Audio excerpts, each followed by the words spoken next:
Hi, I'm Doug Bowles, president of the Indianapolis Motor Speedway. Thank you for listening to Behind the Bricks. We're excited to bring you this exclusive and entertaining content about the world's greatest racetrack. Keep listening, and I hope you enjoy this episode. So the fall of 1909, 3.2 million bricks are put down here. We're the brickyard, right? And this is that yard of bricks that you're chasing when you're a race car driver here. You get a chance to be the first car to cross this 3 times to win the Indianapolis 500. But I want to talk about something that has nothing to do with you except a good friendship. I can't help every time I'm here but think about Dan Weldon, how much he loved this place, but in particular, when he won in 2011, how he came out here, laid down on his back, and just took it all in. That guy loved the 500 just about as much as anybody that's ever lived. Yeah, no, he really did. And you asked me earlier about my passion for the race, and some of it was being his teammate, because he bounced in here in 2003 to do his first 500, and he loved it. He loved it, and I'd got this, it was infectious. His enthusiasm was infectious, and I think that helped me to understand and to fall in love with this place. And the same with Tony. We were all caught up in Dan's enthusiasm for it. 2011 was an interesting race because it was another race I felt fortunate to be in the hunt to win it, and ultimately Dan and his team, they made the right moves, and he came through and he won it. Dan Weldon is going to win the race! And it was one of those points. I remember I was sitting down there and I was pretty down. I hadn't won. Yep. And then I thought, no, snap out of it. Your mate's just pulled off something incredible and you should go and congratulate him. And I stopped him down there and I gave him a big hug and told him how proud I was of him. And with everything that happened, I'm glad I was able to do that. But as you see that picture of him lying here, it's just, yeah, it's iconic. And yeah, it was, what a story though. What a job he did that month to pull off that win. He had a feeling for this track and a technique and an ability around here that very few have, and you always knew, regardless of the car he was in, you were going to have to contend with Dan at some point. So 2010, you get a chance to celebrate your second victory, and what's interesting to me looking back on it, you get to be on the right and the left-hand side of Dan's second win. So you guys are in a little bit of a battle. So you become a second-time winner before he does. What did 2010 win in that race mean after 2007 being a range-shortened race? I'd gone away and I'd attempted to do something in NASCAR that wasn't so successful. So I really felt I had something to prove coming back, and I realised in that off time how much I loved IndyCar racing, how much I loved the Indy 500, and that's what I felt.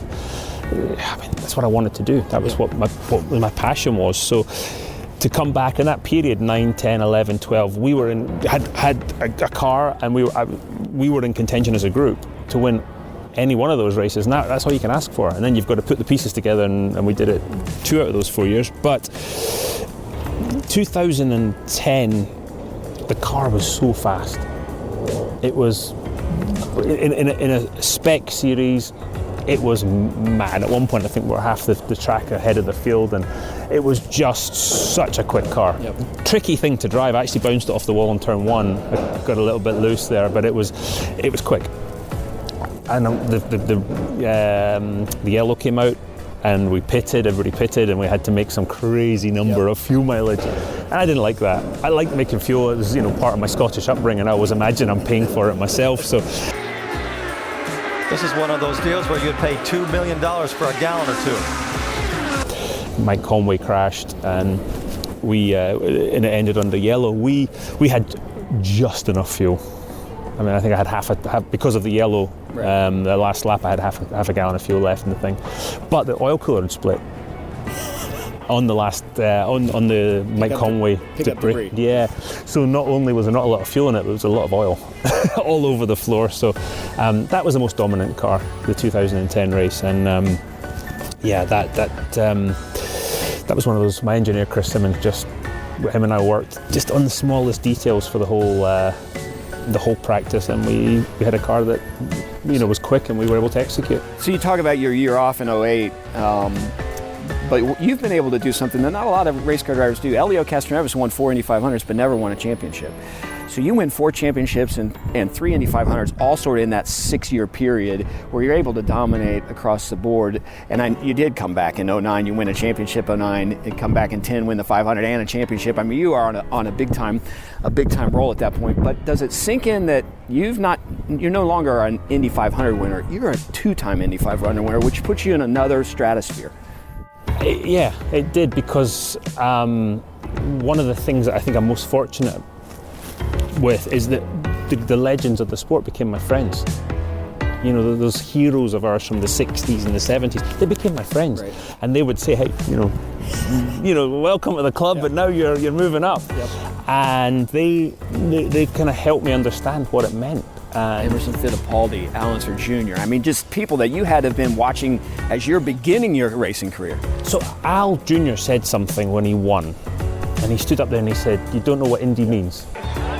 Well, you just don't know what Indy means. And I remember at the time watching that going, Al, I didn't know Al at the time, I'm like, Al, what are you talking about? What does that even mean? And round about that period, it clicked. I'm like, yeah, Al, I know exactly what you mean. And I told him that. I said, when you said it, you know, and that sums up everything that everybody puts into this race, everything everybody lays on the line to compete here, on the track, drivers, mechanics, engineers, everybody. And to win it the second time was beyond my wildest expectations. So we'll talk about the third time, and I want to go down to turn 1 because that's a special point. But as we sort of wrap up this segment, we head down there. This yard of bricks also in 2012 for that third time is a pretty cool moment for you because it's under yellow, but you get to cross the yard of bricks in maybe one of the most unique finishes in the history of the Speedway with 2 of your buddies right behind you. Yeah, Scott and Tony. I was going to say riding shotgun, but they were trying to beat me. they were. Let's not mistake anything here. To me, that was special because we were. The 2012 Indy 500 was really a celebration of Dan. Yep. And the three of us were great friends of Dan's. And we helped his brothers actually at his funeral. And so that was special. And it didn't matter which one of us won it. But to cross the line with those two guys was special. Making sure they were behind me, that was even more special. Well, that race, that's one of the things I think people forget about that race because it's more known for an epic battle after a last caution, especially going down to turn 1. So let's go down there and talk about turn 1. So we're standing here at the entry to turn 1, most epic corner in motorsport. It's a challenging corner when you're by yourself qualifying. You can't see around it. It's just like it's a tunnel. But the white flags drop for the Indianapolis 500. There's an epic battle going on, you and Dixon and Sato.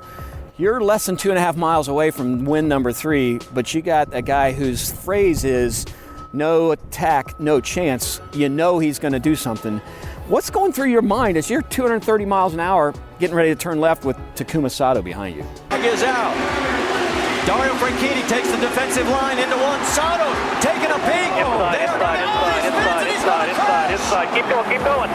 In 12, I'd been spun at the first pit stop. And got back going again. The guys did a great job. I was lucky. I had a team of mechanics in the pit stops, a group of people who, the more pressure that was on them, the better they performed. And that's rare, and that is a great group to have. But so they fixed it, and Barry Wanzer, my strategist, said, "Hey, okay, don't worry, lot of the race to go. We'll be okay." And I said something like, "What movie are you watching?" You know. Anyway, I got on with it. And by 30 laps later, I was back in the lead of the race. I knew we had a good car, but I also knew Scott had a good car. And him and I, for that sort of next 100 laps, where we were just playing just drafting each other, kind of trying to stay up front, keep track position. Tony got involved for a minute, and I was quite happy with that because I always knew with Tony we could have the closest race and there'd be no funny business. Kanan is going to get it. Kanan is going to get it. He's in the lead. Sato got involved and I was a bit more worried about that. Anyway, the 2 laps to go, Sato passes Scott here. And he'd been making these passes all day, having watched the race a few years ago. He'd get to about a quarter of the way alongside and cause the car on the outside to have to lift. Scott had to lift, and that was really the end of Scott's championship challenge that day of the 500. And Scott had driven a perfect race. Up until that point, Scott had driven an absolute perfect race that day. Anyway, We come off of turn 4, come into the white flag, and I look in my mirrors and I think, right, good. We're okay, he's far enough back. And at this point, just to give you an idea, the mindset, there's no tension. I learned over the years of doing this race just to relax and let it, whatever happen. I was like, okay, fine. And then I look again, just as we get towards the yard of bricks, and I think, oh, he's going to be, he's coming here. And I turned in wide open in the grey, and I'm not lifting. I'm either going to crash or I'm going to come out of this corner first, but I'm not lifting. And he's on the inside, and my spotter, Scott Horner, is up there, and Scott said, okay, inside. And I thought, yeah, I know. So inside, and his voice, Scott's got a pretty deep voice, and his voice was getting more and more higher pitched. Inside, it's, and inside, keep going. By this point, I've started to get away from him, because as Scott's getting more higher pitched, I realise, I want to get away from him. And I'm finding grip, and I'm still wide open. So I'm stepping up a bit more, still got grip. I don't really know that he's spinning on the inside at this point. Then I hear this, I feel this bump, because of the pods at the back of the wheels, they connect. Right. And the car gets a bit sideways, and I get about 180 degrees of opposite, and got it straight. And then the problem is Dixon's coming. So I'm pulling down gears, trying to shift him. God, come on, and Horner's going, come on. I'm trying, and I've got my foot flat, and I get the engine back into the power band and get to sprint ahead just as the yellow comes out.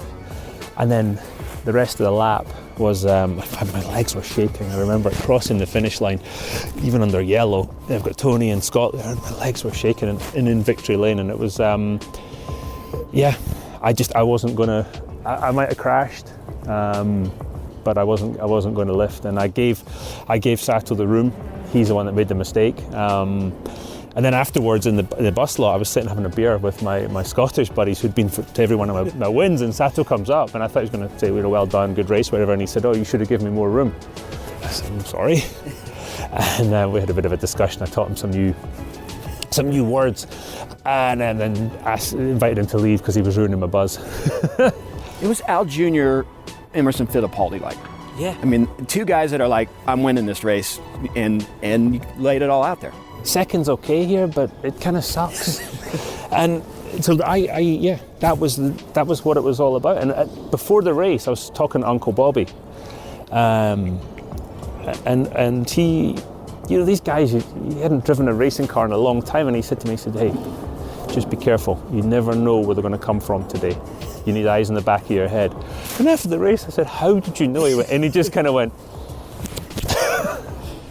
So we'll fast forward another year. Turn 1 isn't as kind to you, but there's a conspiracy theory out here that the Turn 1 crash at the end of the 2013 race was all planned so that Tony Kanaan could win the Indy 500. So, and it was yellow, and we come down here, and I turn in, and as soon as I start to put some wheel in, you can feel the wheel loading up normally. The wheel didn't load up, it just slid, and I knew from about the apex that I was going to probably crash. And then as I got closer to the wall, I realised it was going to probably hurt. And it actually did. It was a big old shunt. All the time I drove at the Speedway, I only ever really hit the wall 3 times. That one, the first day I tested here, and leading the 2010 race. It was all exactly the same spot. But yeah, there was no conspiracy. I was delighted that Tony won it, but as I say, I didn't know where he was. Never mind me. So, I don't know if you knew it at that moment, but at some point in time it has to hit you that it's Dario Franchitti, Dan Weldon, Dario Franchitti, Tony Kanaan, the 3 amigos right together. Today, even looking back on that, how special is that, knowing the bond that the 3 of you had together? Yeah, if you look, when I look at the Borg Warner Trophy, I had it in the house a couple of years ago. Steve Shunkin, the guys, brought it over to the UK, and to look at that sort of period of time and be on there beside my friends, it means the world to me, especially now with time moving on. My daughter Sophia, she came running through the hall when it was in there, and she's sprinted past, and she sort of skidded to a halt, and she's run back to the trophy, and she's looked down and she went, "Look, Daddy, look!" And I thought, oh, she's going to say, "Look, there's Daddy." She went, "Look, Uncle Scott." What do you mean, Uncle Scott? Well, there's Daddy and Daddy and Daddy, but no, Uncle Scott. Thanks for spending the time with us. Race fans, one of the most historic, one of the most successful drivers in the history of the Indianapolis Motor Speedway. Long after we're all gone, they will remember Dario Franchitti for those 3 wins, but his 4 championships. He's led 339 laps at the Indianapolis Motor Speedway. I didn't know that. There's only 2 of your contemporaries that have done any more, and it's because they've done it longer, Scott Dixon and Tony Kanaan. There was nobody better behind a wheel at the Indianapolis Motor Speedway than Dario Franchitti. Thanks for spending time with us. Thanks for joining us on Behind the Bricks. We'll see you next time, probably in May, when we have cars running to go racing for the 106th running of the Indy 500.